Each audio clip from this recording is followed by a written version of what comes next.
Hi friends, welcome back. तो आज का ये वीडियो बहुत खास होने वाला है, लेकिन इस वीडियो में मैं सर्विस रिलेटेड कोई भी जानकारी नहीं देने वाली हूँ। जैसा कि आप सब जानते हैं कि अब सीएससी कंप्लीटली कॉमर्शियल हो चुका है। एक वक्त था जब सीएससी को इसलिए बनाया गया था ताकि जो बेसिक सर्विसेज हैं वो रूरल इंडिया में पहुंच सके, और इसमें वीएलई का बहुत बड़ा हाथ होता था। काफ़ी इज्जत भरी नज़रों से देखा जाता था वीएलई भाइयों को। लेकिन आज की डेट में वक्त कुछ ऐसा आ चुका है कि हर छोटी बड़े काम के लिए वीएलई को प्रेशराइज किया जाता है, और इसका ही ये नतीजा है कि काफ़ी सारे वीएलई अब कंप्लीटली अगेंस्ट होते जा रहे हैं सीएससी के। मैं आपको इस वीडियो में एक ऑफिशियल लेटर भी दिखाने वाली हूँ जो सीएससी के गठन के लिए, और जब इसका एक्सपेंशन हो रहा था तब इसे जारी किया गया था। और साथ ही साथ मैं आपको ये प्रेजेंटेशन भी दिखाऊंगी जिसमें ये बताया गया है कि पूरा जो वैल्यू है और कोर सिस्टम है सीएससी का वो क्या होने वाला है। ये सारी बातें हम करेंगे इस वीडियो में। अगर आपको मेरे वीडियोस पसंद आते हैं तो आप वीडियो को लाइक कर सकते हैं। आपके एक लाइक से मुझे बहुत खुशी मिलती है। साथ ही साथ अगर आपने अभी तक मेरे चैनल को सब्सक्राइब नहीं किया तो आप चैनल को सब्सक्राइब भी कर सकते हैं। यहाँ पे एक बात मैं आपको बताना चाहती हूँ कि जो भी वीएलई भाई काफ़ी पहले से जुड़े हुए हैं सीएससी के साथ, कम से कम 7-8 साल से जुड़े हुए हैं, या फिर अगर मैं प्रिसाइजली बोलूँ तो अगर आप 2015 से पहले से जुड़े हुए हैं सीएससी में, तो आपने बहुत बड़ा डिफरेंस देखा होगा 2015 के सीएससी और आज के सीएससी में। इसका रीज़न ये है कि जब सीएससी 2.0 आया तो एक ऑफिशियल लेटर जारी किया था जिसमें काफ़ी सारी बातें कही गई थी वीएलई भाइयों के बारे में। लेकिन आज की स्थिति ये है कि इस लेटर के विपरीत हर चीज़ हो रही है। सबसे पहले मैं आपको ये लेटर दिखा देती हूँ। ये है वो लेटर, और आप देखिए यहाँ पे डेट लिखा गया है 2016 का मार्च महीने का ये लेटर है, और यहाँ पे बताया जा रहा है कि एक्सपेंशन होना है सीएससी का, और इसके लिए ज़्यादा से ज़्यादा वीएलई भाइयों को अब जोड़ना चाहती थी सीएससी अपने अंदर। मैं आपको यहाँ पे एक बात और बताना चाहती हूँ कि पहले जो information electronic and information technology है ये कोई अपने आप में मिनिस्ट्री नहीं थी, सिर्फ ये एक डिपार्टमेंट था।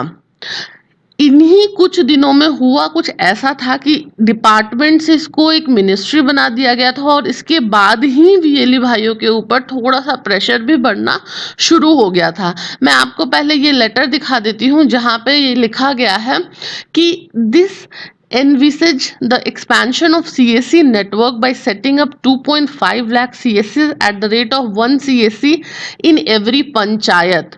तो यहाँ क्लियर किया गया है कि हर पंचायत में एक एक सीएससी रखने की बात हो रही है। हालांकि आज की डेट में एक पंचायत के अंदर 10-10, 15-15 वीएलई भी हैं। इसके बाद मैं बता दूं कि यहाँ पे ये भी लिखा गया है कि किस तरह से इनका रोल डिफाइन होगा और क्यों वीएलई भाइयों की ज़रूरत पड़ रही है। यहाँ पे आप लास्ट पॉइंट जब देखेंगे तो यहाँ पे क्लियरली लिखा गया कि it is requested to issue necessary direction to all concerned including district collectors and DEGS for immediate action in considering the timeline for selection of VLE.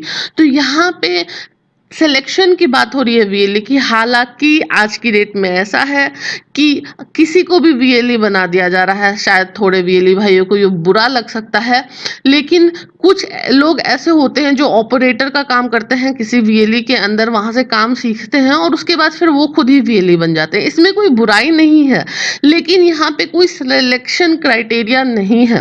हो सकता है कि कुछ ऐसे चुनिंदे वीएलई हों जो कि गलत काम करते हैं, एक्स्ट्रा चार्ज करते हैं, जैसा कि आधार के केस में हुआ भी था, और इसीलिए पूरी वीएलई कम्युनिटी बदनाम होती है। तो सिलेक्शन होना सही से बहुत ही ज़्यादा ज़रूरी है, लेकिन इस चीज़ पे भी सीएससी ने ध्यान नहीं दिया।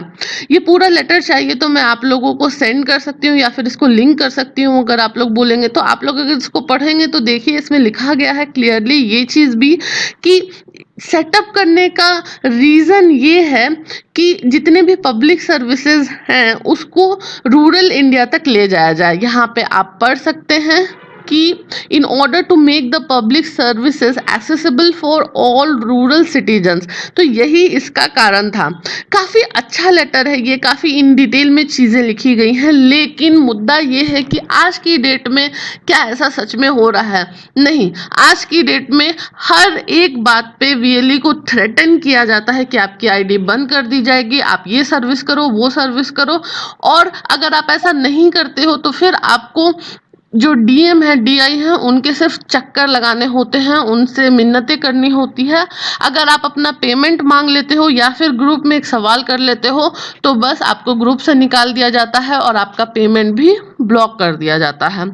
यहाँ पे एक प्रेजेंटेशन भी है, ये प्रेजेंटेशन खुद सीएससी की वेबसाइट पे भी अवेलेबल है, और अगर आप ये देखोगे तो इतना अच्छा प्रेजेंटेशन है। यहाँ पे बताया गया है कि किस तरह से सीएससी के अंदर वीएलई का रोल होने वाला है, और वीएलई को काफी ऊंचे दर्जे पे रखा गया है यहाँ पे। अगर सच में इन चीजों को इम्प्लाई किया जाए तो अपने पंचायत में हर वीएलई की एक इज्जत होगी, एक रुतबा होगा, लोग उनसे मिलने के लिए, उनसे अपना काम कराने के लिए बहुत रिस्पेक्टफुली बात करेंगे। लेकिन आज की सिचुएशन ये है कि वीएलई इंश्योरेंस बेच रहे हैं, वीएलई अकाउंट खोल रहे हैं, और इसीलिए बहुत सारे जगहों पे वीएलई को देखते ही लोग भाग जाते हैं कि अब एक सर्विस मुझे बेचने के लिए आ जाएगा वीएलई। तो इस तरह का कुछ सिचुएशन है आज की डेट में। मेरा ये वीडियो बनाने का मकसद सिर्फ ये है कि जब आपको अननेसेसरी प्रेशराइज किया जाता है किसी भी सीएससी टीम की ओर से, तो आप उनसे सवाल करें कि क्या मैं इसीलिए वीएलई बना था। वीएलई का मतलब है विलेज लेवल एंटरप्रेन्योर, यानी आप अपना बिजनेस रन करते हैं, भले ही आप किसी भी बैनर में अपना बिजनेस रन करें, सीएससी के नाम पे रन करें या फिर किसी और प्लेटफॉर्म पे रन करें, तो आपकी खुद की इच्छा होनी चाहिए आप कौन सा काम करना चाहते हैं और कौन सा काम नहीं करना चाहते हैं। ना तो सीएससी ने वीएलई को कोई बॉन्ड दिया है, ना वीएलई ने सीएससी को कोई बॉन्ड लिख करके दिया है कि वो जो भी सर्विसेज बोलती है उस पर आप काम करेंगे। तो इस तरह की जो बातें होती हैं आपको बोलनी होगी अपने सीनियर से, अपने जो भी आपसे कोऑर्डिनेट करते हैं सीएससी की ओर से, वरना इस तरह का प्रेशर बढ़ता ही चला जाएगा। मैं ये वीडियो स्पेशली अब इसलिए बना रही हूँ क्योंकि हाल में ही बहुत सारे सीएससी आईडी बंद कर दिए गए हैं।